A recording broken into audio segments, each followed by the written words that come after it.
Okay, let's go over, you've had a lot of stuff going on. And I know you want everything to be told that you're okay. Okay, what I'm gonna tell you here is, I'm not here to overwhelm you. What I'm gonna tell you here is what you need to hear, but you need to get rocking and rolling. So the cerebral palsy is happened. That has happened. You have injury to the brain. By definition, you have cerebral palsy. But don't act like you might have it.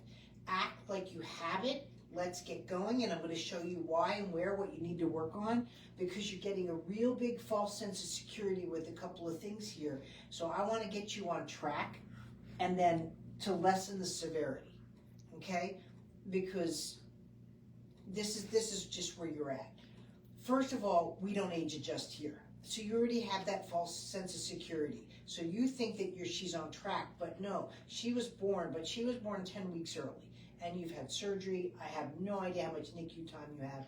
You have a G-tube, all good, and you've had seizures. So you've been through it. She's been through it. This is what you need to work on. First of all, no baby should have their hands away from their bodies, okay? This is the first thing we need to work on, is really her breathing.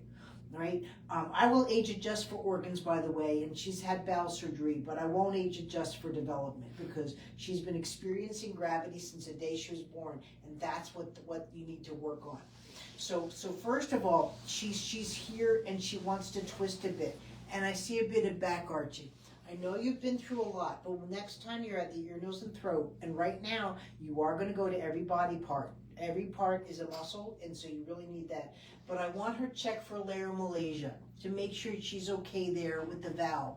Being premature, and especially since she's probably been intubated, she was intubated during surgery, you want to make sure that that's okay. I don't want to add to her problems that it's the larynx going on here, laryngomalacia, when you're assuming this could be or not be CP or a seizure.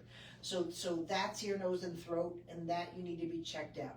At all, if she gets to this point, especially in sleeping, I want it to be in an emergency visit, okay? So she's here. Now you want to work with the breathing course. The breathing course is free. We need to get this chest more neutral.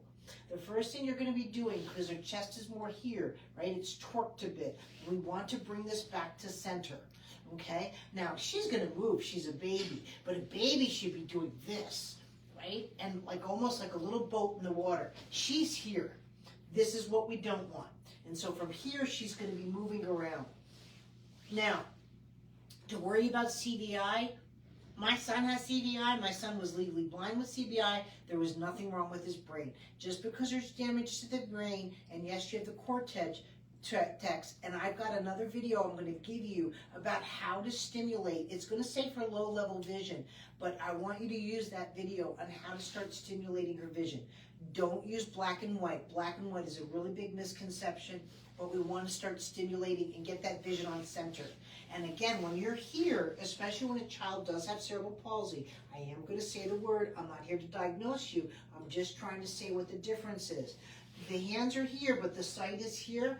I want you to dangle the carrot, but also to work with her hand. So she's getting eye-hand sensation. Yes, eventually you want, I see it, so I can touch it. And again, this is when my hands can do this, but when she's going here, it won't be here. But you can still stimulate her brain like, ooh, I can touch it, and I can see it, and eventually work to, that's your goal. Right? And so the breathing course right now, and just you're going to stimulate vision. Vision, maybe 5 to 10 minutes a day, nothing more, a couple of times a day if you want, but not more than 5 to 10 minutes. It's going to knock her out.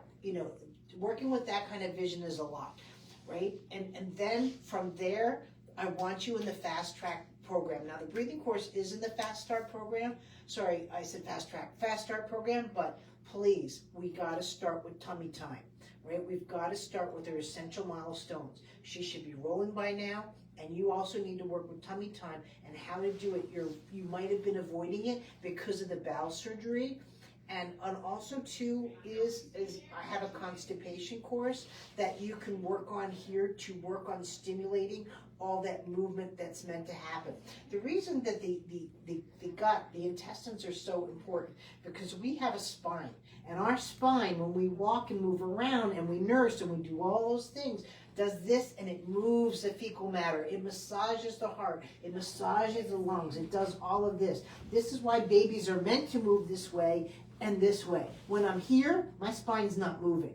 So you're going to have a lot more problems with constipation and her getting in like this, and you're going to assume maybe it was a G-tube or the surgery, when really, again, it's the movement not happening because she's not here and she's not nursing and doing all those things. I'm not saying that these things are bad, that she's not, let's say, nursing. I know you went through it, but I'm just trying to point out the movements that haven't happened. People bottle feed all they did, and G-tube, my son not being G-tube was the biggest mistake I've ever made. You know, going to that route, it was necessary.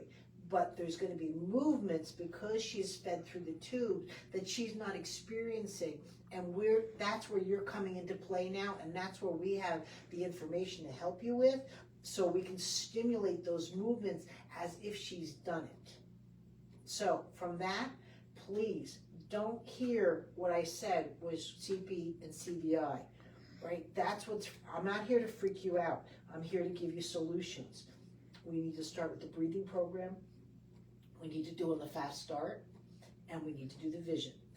Those are, the vision and breathing are your number one priority. She's got to, even though she breathes fine now, she needs to regulate the movements in her lungs that should have happened but didn't because of her prematurity.